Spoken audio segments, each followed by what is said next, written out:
आज आपण बँकेच्या शाखा स्थलांतरांच्या कार्यक्रमास सर्वजण उपस्थित आहात। या गावातील या शाखेचा इतिहास पाहिला असता या गावामध्ये बँक ऑफ इंडियाची शाखा 3 ऑक्टोबर 1984 मध्ये श्री फडके साहेब यांच्या हस्ते स्थापन झाली। त्यावेळी कैलासवासी चिंतामणी रोंगे यांनी बँकेला जागा देऊन मोलाचे सहकार्य केले। तसेच त्यानंतर विठ्ठल रोंगे, बापूसाहेब रोंगे, बाळासाहेब रोंगे यांचे आजपर्यंत मोलाचे सहकार्य या शाखेस लाभले आहे। त्याबद्दल नेहमीच बँक ऑफ इंडिया खर्डी शाखा त्यांचे ऋणी राहील। बँकेचा व्यवहार वाढल्यामुळे बँकेत जास्त जागाची हवी होती, त्यामुळे स्थलांतर करणे गरजेचे होते। आज आम्हाला आनंद वाटतो की आम्ही श्री पाटील बंधूंच्या नवीन राजलक्ष्मी कॉम्प्लेक्समध्ये स्थलांतरित करीत आहोत।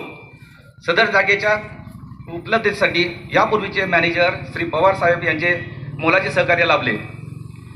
बँक ऑफ इंडिया खर्डी शाखेचे आज रोजी 29 कोटीची ठेव आहे। तसेच आजपर्यंत बँकेने 37 कोटीचे कर्ज वाटप केलेले आहे।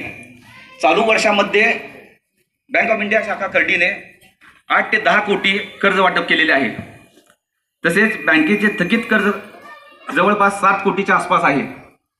सर्वांच्या सहकार्यामुळे आज बँक प्रगतीपथावर आहे।